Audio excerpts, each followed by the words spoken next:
Hello, can you hear me? Yeah. Thanks, Amit, for the introduction. So I'm Shyam Vedantam. I'm the founder CEO of a company called Antix Innovations.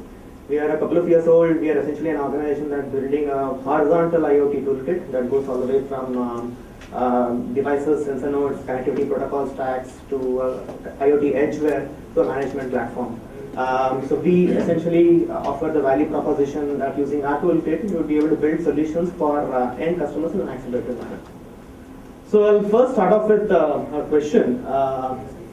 The audience here is mixed, so I just want to understand how many of you are interested in IoT solutions from a consumer perspective, and how many of you are interested in IoT solutions from an enterprise perspective, where essentially where a customer is an enterprise versus a customer is a end consumer.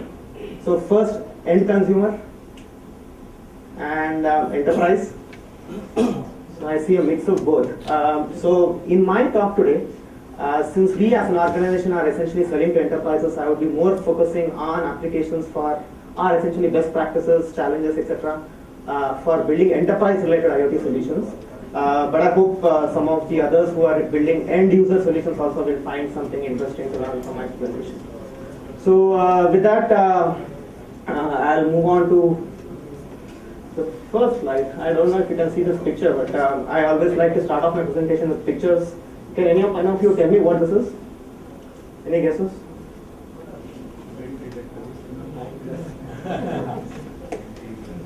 Yeah, since this was, I think, yeah, you're right.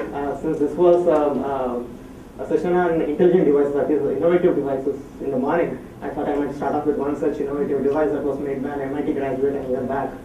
This essentially is a smart ice cube. It's a LED, RF transponder, accelerometer, encased in edible jelly. You put it in your drink, and it will tell you whether you have consumed too much or not. So it will blink green if you just had one drink. It will blink orange if you have had two, and blink red if you have three. So this is a product. Apparently, you can go and buy it, and this is by an Indian-based MIT guy of India. So this is essentially a consumer device. Not to belittle this device, but this is essentially a very simplistic application of intelligent devices and IoT. Building enterprise applications are a whole lot more complex, and that's a different ball game altogether. So let's look at what we believe are some challenges in terms of building some of these enterprise IoT solutions. First thing is the thing in an IoT, right? You're talking about Internet of Things, and thing is inherently physical, and it behaves differently in different circumstances. It changes with time. It's complex. Perhaps touched upon real life conditions. So that's a challenge. I was at this conference, Internet of Things World Forum, a couple of weeks back, and they talked about the second point here in great depth: integration of operations technology and information technology. These are two different worlds in an enterprise. Groups which run the day-to-day operations, groups which run IT, especially large traditional enterprises. IoT brings these two worlds together and converges them. How do we solve challenges around those? Ecosystem. There is no single company in this world that can build a complex enterprise IoT solution by themselves. You need to partner, you need to collaborate. There are different pieces of the puzzle that we need to come together. So how do we do it? Standards. Perhaps touch upon standards briefly. There is quite a bit of activity that is going on in the standardization space, but it's still a work in progress. Especially when you have a complex ecosystem for an IoT product or an IoT solution, interoperability is key, and standards are driving interoperability. There is quite a bit of work that is being done in the space, IETF, ETSI, 1M, 2M, there are IEEE, a lot of them are coming with standards, but it's still work in progress. So what do? Do you wait for the standards to evolve? Do you build your own stuff? Do you build a wall garden of your own? Or do you try and comply with some of these open standards? Monetization models, I think this is a favorite topic of mine. No offense to the engineers here, building products are easy, selling them are a million times more difficult. But since the focus of this particular session is on building them, but then what is it that you need to do to address these complex monetization models that are coming up in the IoT space? There is transaction-based model, gain share, revenue share. What is it that you need to do from an architecture perspective to be able to take into account all of these complex models? Next, quadruple trust. This is a new term. It was new to me just about a couple of weeks back. So this came out of IEEE P2413 paper that Intel, Cisco, IBM, Broadcom, all the thought leaders of the world are essentially driving. This talks about how in an IoT world, it is not just security that is of paramount importance, it's a lot more than that. Protection, privacy, and safety are also equally important. So, and then it's the concept of quadruple trust that a service provider or a solution provider would need to demonstrate to an end customer is coming or taking shape. Testability and deployment. Again, building is one story. Deploying it, real life conditions, perhaps again touched upon some of those. Real data in an IoT world, tons of devices, you need data, right? You hardly get any real life data to be able to test your product effectively. So how do you do it? Integration of various systems. So these are some of the challenges. And let's look at what we as an organization and what the industry thought leaders believe. These are not all of our own ideas. This is what I've compiled through interaction with various people in the IoT space over the last couple of years. So these are some guiding principles essentially of an enterprise IoT product. So how many of you believe security is important for an enterprise product? We touched upon that in one of the conference yesterday.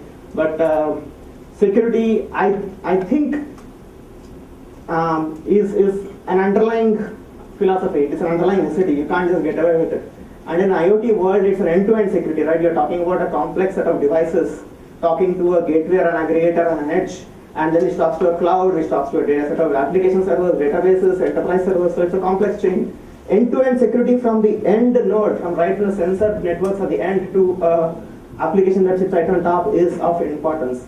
And that is something that I think is something that we should keep in mind when we build IoT products. Next is zero config. I'll give you an example. Let's suppose that you're developing a parking management system, and you are trying to deploy this in about 10,000 locations across the city. You can't get away from physically deploying these sensors, but just imagine if you have to configure each one of these sensors into your system and provision them. That's going to take a whole lot of time, right? You need to have mechanisms where systems, where end devices and sensors are automatically discovered the moment they come into a network, and they are onboarded automatically. That's extremely important. That's what I call zero config. Protocol abstraction. Again, Parag touched upon the plethora of devices, connectivity protocols, communication mechanisms. You have a bunch of devices talking in various different languages. How can you aggregate data from these various sources and send it across to an IoT edge? So you need protocol abstraction so that you can normalize these different data sources. Distributed intelligence. Intelligence, we're talking about intelligent devices, innovative devices, right? Intelligence cannot reside at one single space or one single spot in an IoT system. It has to be distributed across a complete chain. So you have, it has to be on the end devices, it has to be on the edge, it has to be on the cloud, and more importantly, in real-time scenarios, you need to be able to take decisions on the fly, where you need to make these intelligent decisions. You can't define your system in a static manner. You have to be able to take decisions on the fly. And management of devices is extremely important. Again, going back to the parking applications, you have 10,000, a million such end devices. You would be able to remotely configure them from your application or from the cloud. And infrastructure for hybrid deployment. Deployment models in an enterprise IoT space are varied. You have on-premise, you have on-cloud, hybrid, private cloud, public cloud. Your infrastructure should be capable of scaling up to all these various deployment models. And finally, analytics. I think this is the keystone to IoT, right? I think it's essentially the key which unlocks all the secrets of IoT. How you can turn data and turn them into meaningful business decisions, turn them into meaningful insights. So with that, let's very quickly go and look at what is a typical IoT architecture. I try and keep this as simple as possible. This again came out of an IEEE working group, and this was also presented in IoT reference, IoT World Forum recently, and it's also backed by ETSI 1M2M. So this is not again a model that's pretty popular, but I think it's gaining prominence. So it's essentially a guideline towards how a typical IoT enterprise architecture should look like. with physical devices on top to communication mechanisms to an edgeware.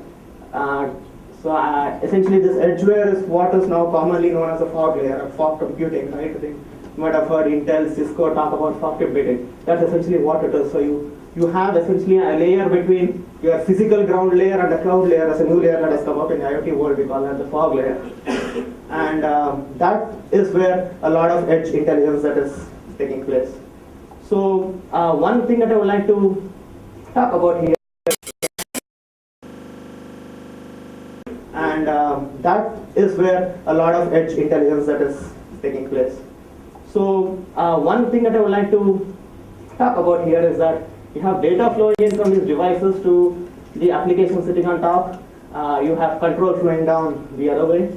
And what happens in this architecture is you have discrete data. Taken the example that's probably popular of a logistics system or a fleet management system. So you have a lot of vehicle data, telematics data, telemetry data that gets converted into events, and that gets converted into a decision systems at the top.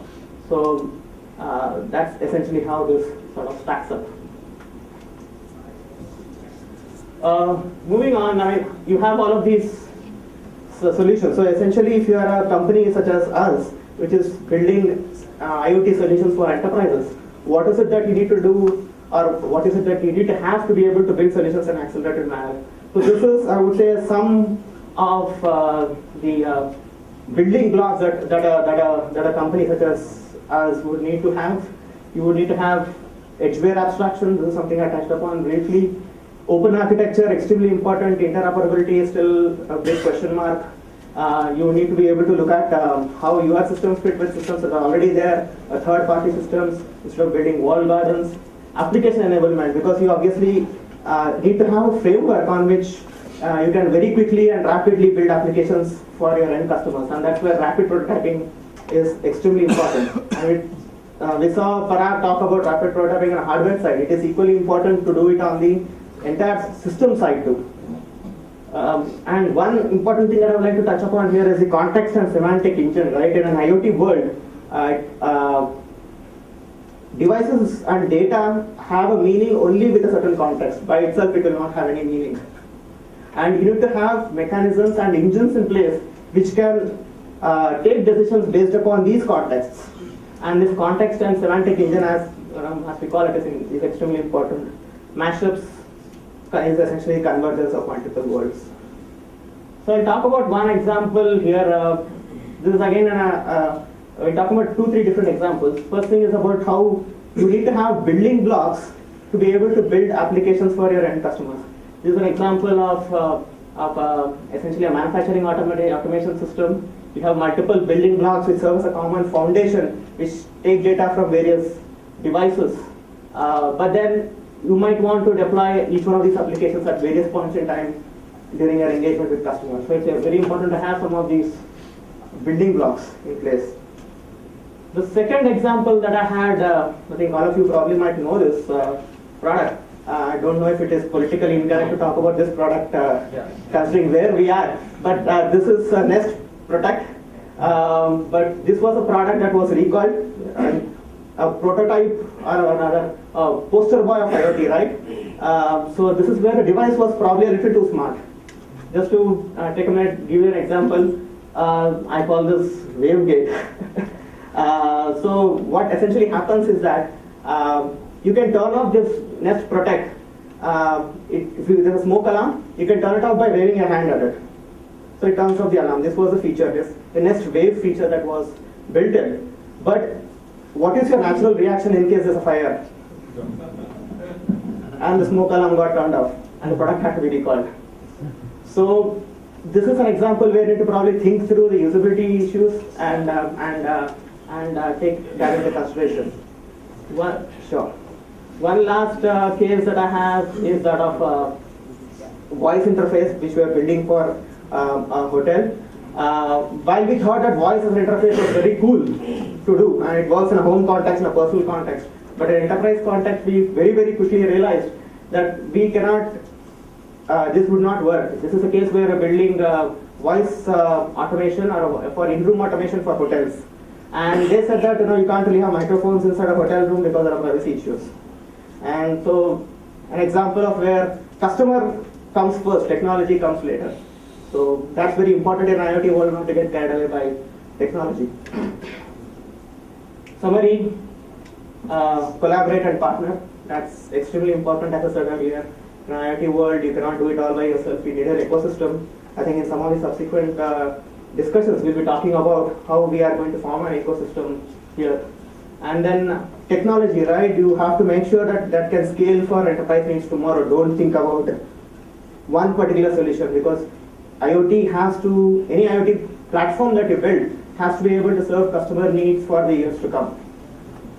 And even if you are building just a part of the solution, think through the entire problem, think through the entire end-to-end solution. Don't just focus on your part of, even if you're a devices company, you're doing only devices, think beyond devices and look at how they are actually going to be used, look at the interaction of devices with its real life conditions, and adopt open architecture.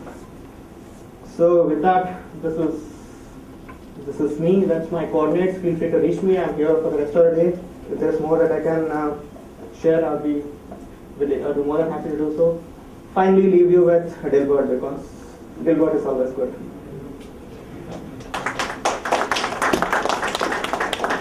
I don't know if you have time for questions. I might have overshot my time. But thanks so much. It was good talking.